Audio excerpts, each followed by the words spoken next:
I'm Nima Rajan. Canada is wading deep into a pipeline dispute involving the Great Lakes. Canada is invoking a 1977 pipeline treaty with the U.S. to save the Enbridge Line 5 pipeline that goes through Wisconsin and Michigan to Ontario. Foreign Affairs Minister Marc Garneau says the treaty guarantees the uninterrupted transit of light crude oil and natural gas liquids between the two countries. Nearly a year ago, Michigan Governor Gretchen Whitmer said the Enbridge pipeline is risky and should be shut down. But the two sides have been in court-ordered mediation for months. The NDP will go before a judge today to ask for a judicial recount in a Toronto riding. This is where the party narrowly lost to the Liberals in the September 20th federal election. The result in Davenport riding saw Liberal incumbent Julie Zerowitz beat NDP candidate Alejandra Bravo by just 76 votes. It was one of the closest results in the election, and the winner took 42.1% of the ballots, compared to 42% for Ms. Bravo. Ms. Zerowitz has represented Davenport for the Liberals since 2015. A former diplomat and cabinet minister is denouncing the anti-Asian racism directed at a Canadian senator while still condemning his views. Chris Alexander tells the Canadian press that he has serious concerns after Senator Yuen Pao-Wu retweeted a Toronto Star column. It suggested Canada help the U.S. take Huawei executive Meng Wanzhou, quote, hostage. Mr. Alexander says Canada acted strictly in accordance with the rule of law. But he says Senator Wu does not deserve the torrent of abuse he has received on social media. The Public Health Agency of Canada says it's working with other governments to give Canadians with mixed vaccines the okay to travel across their borders without having to quarantine. Canada's leading physician says the agency has presented data on the effectiveness of mixed doses to the U.S. and other top priority destinations. Some countries only recognize people with 2 identical doses of an approved vaccine as being fully vaccinated. Experts say the price of crude oil could hit $100 U.S. per barrel this winter, which is up nearly 30% from current prices. Oil prices are already at 7-year highs, with the North American benchmark price hovering at $78 U.S. per barrel. But analysts say crude prices could spike even higher this winter. They are not expecting that to lead to any major expansion in Canada's energy sector, but they say companies will likely take advantage of high prices to invest in emissions reduction technology. The Toronto Regional Real Estate Board says the fall selling season got off to a hot start with an 18% increase in homes sold in September. The board says just over 11,000 homes changed hands in the Toronto region last month. This is up from about 9,000 last September. The uptick in sales is typical when autumn arrives, but the board says the spike this year was the 3rd highest on record for September. Average prices also increased by 18.3% last month to more than $1.1 million. A survey of Canadian organizations has found that 17% of respondents faced a ransomware attack last year. The annual Canadian Internet Registration Authority survey also found that nearly 70% of that group paid ransoms to avoid downtime, reputational damage, and other costs. The Internet Authority says the pivot to work from home, with employees using their own devices during the pandemic, increased the number of cybersecurity threats facing organizations. The BC government is set to introduce forest reform legislation this fall.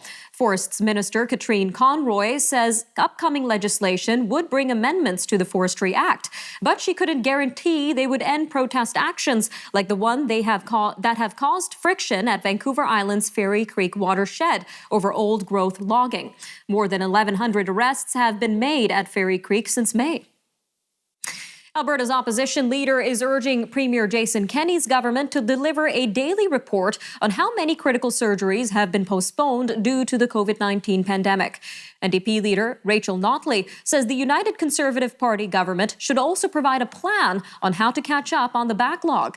Alberta Health Services had to reassign staff to handle the surge of intensive care COVID patients.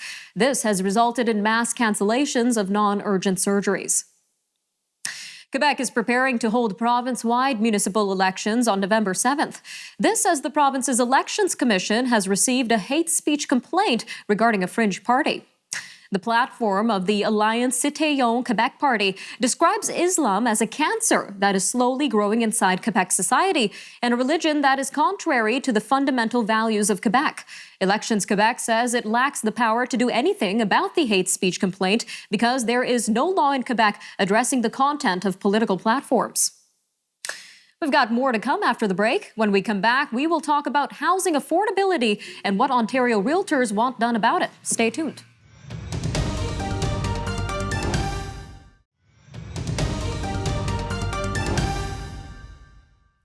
The Ontario Real Estate Association is calling on the provincial government to amend zoning laws.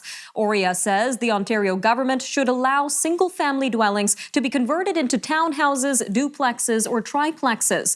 The group's claim is that the existing zoning laws are exclusionary and outdated, and they are worsening the housing affordability crisis. OREA also says the current laws encourage NIMBY forces to drive up the costs of homes in entire neighborhoods. OREA CEO Tim Hudak has said the zoning laws defy common sense. Well, with us to discuss this further is Mr. Tim Hudak himself. Sir, welcome to Forum Daily. Thanks, Nima, for having me on the show. Now, you're saying that exclusionary zoning policies are at the heart of Ontario's housing affordability crisis. So tell us a little bit about these policies and how they impact housing, sir. Yeah, let me take it back to big picture. I mean, the challenge today is we've gone from a housing affordability problem, Nima, to a full-blown housing affordability crisis. And for most of us, growing up like me in Niagara or Toronto or Ottawa, you always thought, if I played my cards right, I'd be able to afford a home in a neighborhood like the one I grew up in. But for so many Canadians today, that is no longer the case, and it's slipping dangerously out of reach. So Ontario Realtors have put together a plan to turn this around, to help bring the keys to your first home closer to hand for hardworking Canadians. Your viewers can see it at bringaffordabilityhome.com. And you make an excellent point. One of the big issues we have today are these bylaws that were created in the 1960s and 1970s that conspire to drive up the costs and limit access to housing that is affordable. They favor monster homes and mansions, but they're actually biased against entry-level starter homes, and Lord knows we need more of those. Now, in addition to the zoning laws, there are also concerns around NIMBY, or not in my backyard forces, affecting home ownership. So can you tell us a little bit about how NIMBY forces affect ownership in Ontario? Yeah, so, picture the wartime bungalow in St. Catharines or in Etobicoke, and a property owner or developer could take that wartime bungalow that's worn out and knock it down.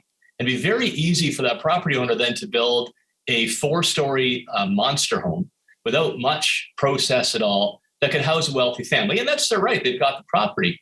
But if a property developer said, you know what, I'm going to create 3 or 4 housing units, maybe duplex, a townhouse on that spot, they get the runaround when it comes to process. It will require a zoning application. NIMBY forces then come in and delay a project by months or over a year.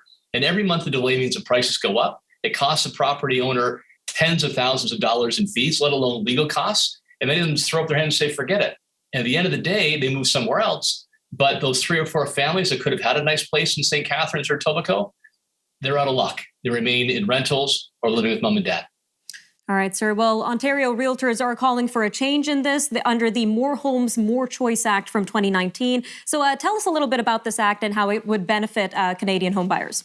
Well, basically, it means we'll have more homes, whether they're starter homes. We also need more called move-up homes. Once you have kids, you need a bit more space.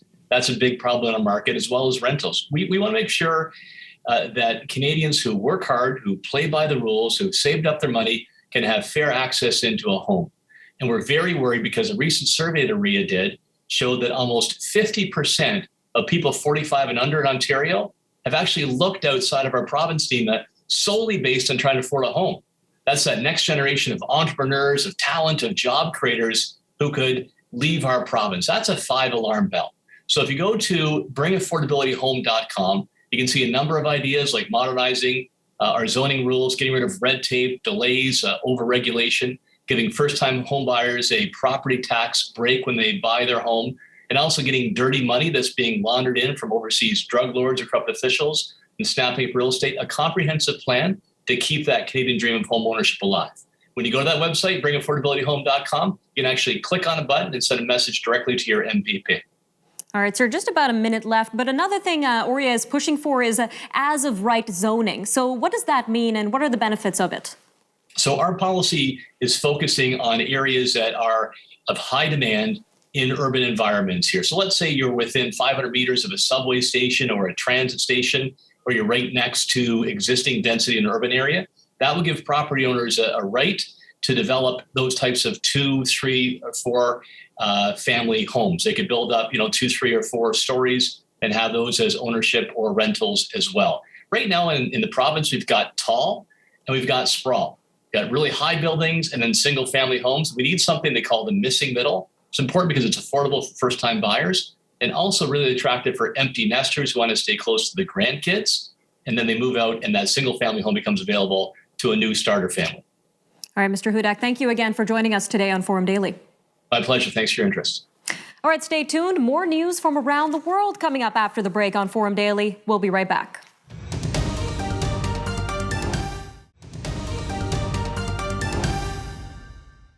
A global investigation has revealed how the rich and powerful have been hiding their investments in mansions, exclusive beachfront property, yachts, and other assets for the past quarter century. Collectively, these assets are worth trillions of dollars. The investigation, dubbed the Pandora Papers, was published late Sunday, and it involved 600 journalists from 150 media outlets in 117 countries. The report by the International Consortium of Investigative Journalists brought promises of change, as well as explanations and denials from those targeted. Well, joining us now to give us a deeper look at the findings in the Pandora Papers and how Canadians are involved is Mr. Will Fitzgibbon, senior reporter at the ICIJ and a contributor to the Pandora Papers. Sir, welcome to Forum Daily. Thanks for having me. So, sir, let's start with a brief overview of what exactly the Pandora Papers are and what information can be found in them. The Pandora Papers investigation uses almost 12 million leaked documents from offshore tax havens around the world that show in really unique detail how the world's most powerful politicians and rulers, as well as millionaires and billionaires, celebrities, and even criminals, have for decades set up obscure, secretive shell companies, trusts, and bank accounts to move money, seal deals, buy property, and in some cases, hide assets from tax authorities. And how do these Pandora Papers compare to previous investigations by the ICIJ, like the Panama and Paradise Papers? The Pandora Papers investigation really is jaw-dropping in terms of what it tells us about the role of politicians in the offshore system. We have more than 300 current and former politicians from around the world, including 35 former and current world leaders and heads of state. That's more than 3 times more the number of politicians we've seen in past leaks. And that's just about one category of individual, not counting billionaires and, as I say, celebrities too. And following the findings of these Panama Papers, world leaders promised reform and change. So do you think the Pandora Papers lead to any positive changes following the Panama Papers? Well, I think you're right, really, that one of the lessons from the Pandora Papers really is the limits of action since previous scandals. And one of the takeaways from the Pandora Papers just is this double act that so many politicians appear to be engaged in. You know, we've highlighted, for example, politicians like the president of Kenya, the prime minister of the Czech Republic, even the king of Jordan, rulers who profess to have a pro-transparency, anti-corruption, reformist image, and yet who themselves are now linked to secretive offshore deals. I think on the one hand, that indicates the challenges ahead, but I also don't want people to think that such exposés lead to no consequences at all. You know, governments have improved in some cases the system previously, and we've already heard from governments around the world that they'll be paying very close attention to these Pandora Papers revelations. All right, sir, just about 2 minutes left, but let's get into the Canadians named in this report. Who are some of the prominent Canadian figures named? Well, look, let's start with the elephant in the room, which is the fact that although a number of countries have their presidents and prime ministers named, there obviously aren't any hugely important Canadian politicians or public figures involved. That shouldn't surprise listeners and readers. The same is true in the United States of America. That's not to say that Canadians are not involved in offshore schemes and tax avoidance and evasion, just like any other countries. Let's remember that the Pandora Papers, even though 12 million documents, it still only refers to a small sliver of the offshore industry, which really should terrify us all. But in terms of Canadians, I understand the CBC and Toronto Star, our partners there, have identified at least 600 Canadians with offshore assets, and I'm sure the CRA will be interested in looking into those. And there, of course, have been a few high-profile sports people. Jacques Villeneuve, I believe the CBC has written about, for example, as a link to having owned offshore companies. And no doubt there will be more stories in the coming weeks about more Canadians. All right, sir, just about a minute left here, but what would you say are some realistic steps that world officials can take to hold these individuals to account and what you refer to as a shadow economy on your website? Look, I think according to many experts, law professors, and financial transparency advocates we speak to, there are some quite simple steps. Why is it that just because you're rich or just because you have power, that you're allowed to hide your identity from authorities? If you want to buy a house, if you want to sign a deal, why is it that you can do that through a shell company that means your name is not made public anywhere? I think many of us would just think, and many experts have said, let's abolish secretive companies, make transparency, make public disclosures obligatory. There are a number of these tweaks that experts say could be done overnight if governments really wanted to. I think the lesson here is, given the implication of politicians in the Pandora Papers, is there that political will? It's the question mark for many to answer. All right, sir. Well, thank you so much for joining us on Forum Daily, sir. Thanks for having me. All right, we'll be back after the break with a look at stories from around the world only on Forum Daily News. Stay tuned. We'll be right back.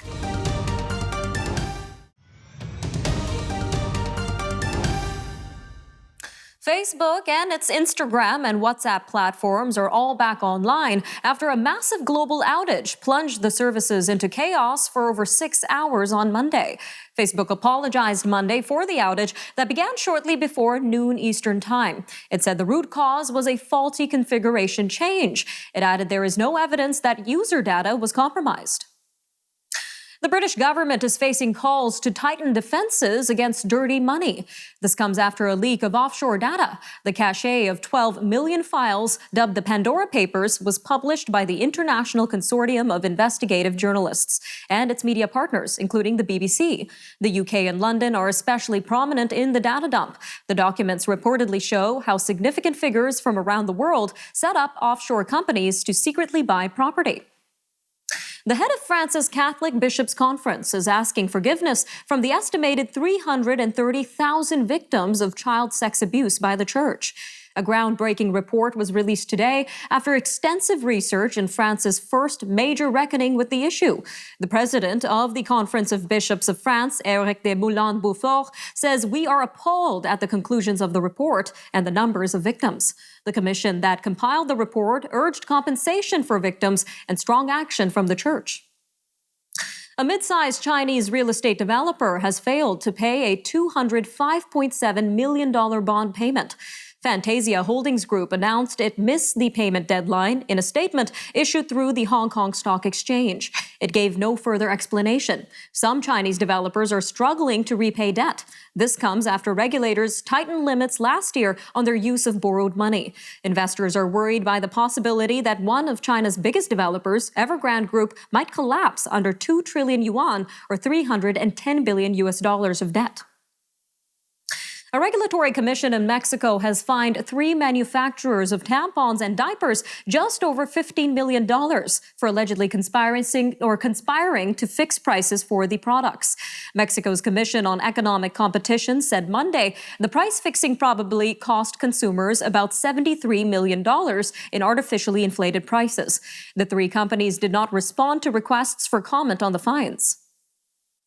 The son of an Iranian-American man who has been detained in Iran for more than 5 years is calling for his father's immediate release.